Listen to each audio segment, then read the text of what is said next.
ناظرین، پاکستان کے پاس امبانی، برلا، ٹاٹا جیسی کمپنیاں کیوں نہیں ہیں؟ تو ناظرین، آپ کو بتاتے چلیں کہ 1970 تک پاکستان میں 30-40 امبانی، برلا اور ٹاٹا سے بڑے چینی صنعتکار، بینکار، بزنس مین تھے جنہوں نے ملک کی معیشت کو سنبھالا ہوا تھا۔ ملک کوریا، جاپان سے بہت آگے تھا۔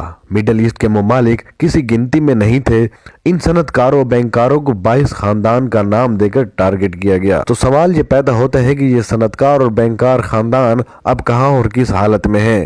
ان صنعتکاروں، بینکاروں کو 22 خاندان کا نام دے کر ٹارگٹ کیا گیا۔ ان میں سہگل گروپ نے کپڑے کی صنعت کو عروج دیا۔ داؤد گروپ ہیوی وہیکل اور زرعی مشین کے بادشاہ تھے۔ داؤد ہرکولیس کے پاس ٹریکٹر کی پروڈکٹ تھی۔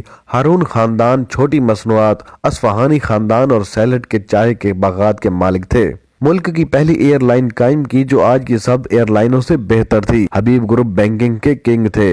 60 کی دہائی ان کا حبیب پلازا ایشیا کی بلند ترین عمارت تھی۔ ایشیا میں پہلا IBM بینکنگ سسٹم اس بلڈنگ کی 9ویں منزل پر نصب ہوا۔ فینسی کپڑے کی صنعت نشاط گروپ کے پاس اور مختلف مصنوعات کے بانی تھے۔ لاہور میں بیکو انڈسٹری یعنی Batala engineering cycle motorcycle assemble کرتے تھے۔ ان کی بیکو، ہرکولیس، سہراب، رستم سائیکل پورے ملک میں چلتی۔ میاں شریف اتفاق ٹیوب ویل اور تھریشر کے بانی تھے۔ سن 66 بیکو کے میاں لطیف اور اتفاق کے میاں شریف نے مغل پورہ ورکشاپ میں ٹینک سازی کی اجازت لی۔ لارنس پور وولن ملز کی سوٹنگ دنیا میں نمبر 1 تھی، جو کہ پوری صنعتی ریاست تھی، جن کے مالک مشینری بنگلہ دیش لے گئے۔ بھٹو صاحب نے ان 22 خاندانوں کے خلاف تحریک چلائی کہ ملک کی ساری دولت ان کے پاس ہے اور میں ان کے پیٹ سے نکالوں گا۔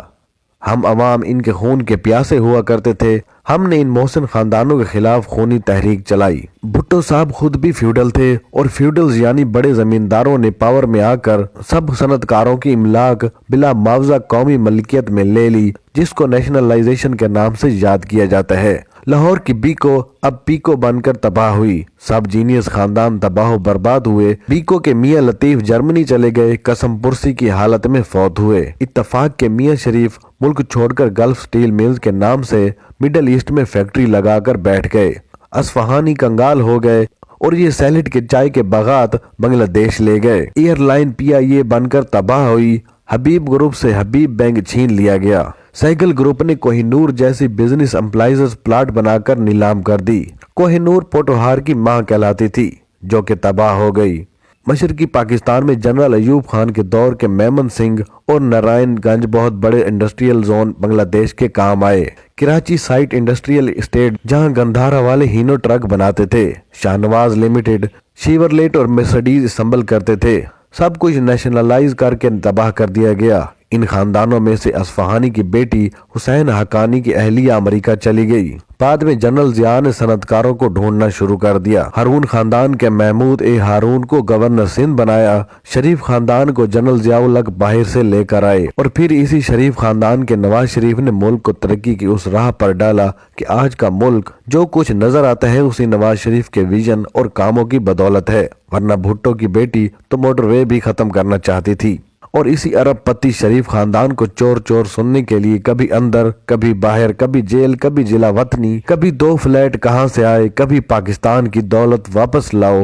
اصل میں تو غلامی اور غربت تو بھٹو کے فیصلے کی دی ہوئی ہے، جس کے پیچھے وہی کمپنی کے نمائندے تھے۔